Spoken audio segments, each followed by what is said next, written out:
அன்பிற்குரிய சகோதரர்களும் சகோதரிகளும், நம் வாழ்க்கையில் ஒவ்வொருவரும் எதிர்கொள்ளும் ஒரு பொதுவான உண்மை என்னவென்றால், நாம் எந்த ஒரு நல்ல காரியத்தை ஆரம்பித்தாலும் அது எப்போதும் எளிதாக முடியாது. சில நேரங்களில் சிறிய தடைகள், சில நேரங்களில் பெரிய சோதனைகள், சில வேளைகளில் புரியாத பிரச்சனைகள் நம்மை சூழ்ந்து கொள்கின்றன. நாம் முயற்சி செய்கிறோம், திட்டமிடுகிறோம், ஆனால் முடிவு நம்மால் எதிர்பார்த்தபடி வராமல் தாமதமாகி விடுகிறது. அப்போது மனதில் ஏமாற்றம், பயம், பதட்டம் ஆகியவை உருவாகும். இத்தகைய நேரங்களில் ஒரு முஃமினின் உண்மையான பலம் என்னவென்றால், அவன் தன் ரப்பான அல்லாஹ்வை நாடுவது தான். அல்லாஹ் தான் எல்லா கதவுகளையும் திறப்பவன், எல்லா தடைகளையும் அகற்றுபவன். மனிதர்களால் முடியாததை கூட அல்லாஹ் ஒரு கணத்தில் செய்து முடிக்க வல்லவன்.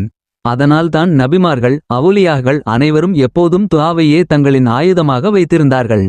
அந்த வகையில் பெரியோர்களால் நமக்கு கற்றுத்தரப்பட்ட ஒரு அருமையான துஆ முறையை இப்போது நாம் அறிந்து கொள்ளலாம். இந்த துஆவை நம்பிக்கையுடன் தொடர்ந்து ஓதினால் இன்ஷா அல்லாஹ் நம் வாழ்க்கையில் உள்ள தடைகள் நீங்கி காரியங்கள் எளிதாக நடைபெறும்.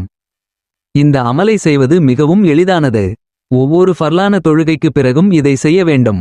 முதலில் நம் அன்பு நபி ஸல்லல்லாஹு அலைஹி வஸல்லம் அவர்கள் மீது ஒரு முறை ஸலவாத் சொல்ல வேண்டும்.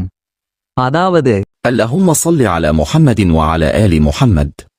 அதற்கு பிறகு மிகவும் அர்த்தமுள்ள இந்த அழகிய துஆவை 7 முறை ஓத வேண்டும். يا سبوح يا قدوس يا غفور يا ودود. يا سبوح يا قدوس يا غفور يا ودود. நாமங்களில் மிகப்பெரிய அர்த்தங்கள் இருக்கின்றன. அல்லாஹ் தூய்மையானவன், பரிசுத்தமானவன், மன்னிப்பவன், அன்பு கொண்டவன். இந்த நாமங்களை அழைத்து நாம் அவனை வேண்டும்போது அவன் நிச்சயமாக நம்மை ஏற்றுக்கொள்வான். பின்னர் மீண்டும் ஒரு முறை ஸலவாத் சொல்ல வேண்டும். اللهم صل على محمد وعلى آل محمد. அதற்கு பிறகு உங்கள் மனதில் உள்ள தேவையை, பிரச்சனையை, ஆசையை முழு நம்பிக்கையுடன் அல்லாஹ்விடம் கேளுங்கள்.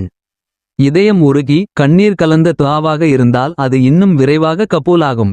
இந்த துஆவை எந்த நேரத்தில் வேண்டுமானாலும் ஓதலாம். ஒரு வேலை சரியாக முடிய வேண்டும் என்றால் அது முடியும் வரை தொடர்ந்து ஓதலாம். அவசரமான சூழ்நிலையில் ஓதலாம். வேலைக்கு நேர்முகத் தேர்வுக்கு செல்லும் முன் ஓதலாம். விசா, ஆவணங்கள், அதிகாரிகளை சந்திப்பது போன்ற முக்கிய தருணங்களில் ஓதி செல்லலாம். கடன் பிரச்சனைகள், எதிரிகளின் தொல்லைகள் போன்ற எந்த சிக்கலாக இருந்தாலும் இந்த துஆவை உங்கள் வாழ்க்கையின் ஒரு பகுதியாக மாற்றிக்கொள்ளுங்கள். அன்பானவர்களே, துஆ என்பது ஒரு சாதாரண வார்த்தை அல்ல, அது ஒரு நம்பிக்கையின் வெளிப்பாடு. நாம் அல்லாஹ்விடம் திரும்பும் தருணம்தான் அது. ஒரு முறை உண்மையுடன் கேட்டால் கூட அல்லாஹ் பதிலளிப்பான் என்று பெரியோர் கூறியுள்ளனர். ஆகவே சந்தேகமில்லாமல் உறுதியான ஈமான் உடன் இந்த துஆவை செய்து வருங்கள். அல்லாஹ் நம்முடைய அனைத்து தடைகளையும் நீக்கி நமக்கு நன்மையான வழிகளை திறந்து வைப்பானாக. ஆமீன். இது போன்ற இனிமையான இஸ்லாமிய வஜியா தொடர்ந்து கேட்க எங்கள் சேனலை சப்ஸ்கிரைப் செய்யுங்கள். இந்த வஜியா உங்களுக்கு பயனுள்ளதாக இருந்தால் லைக் செய்து நன்மை பரவ பிறருடனும் பகிருங்கள்.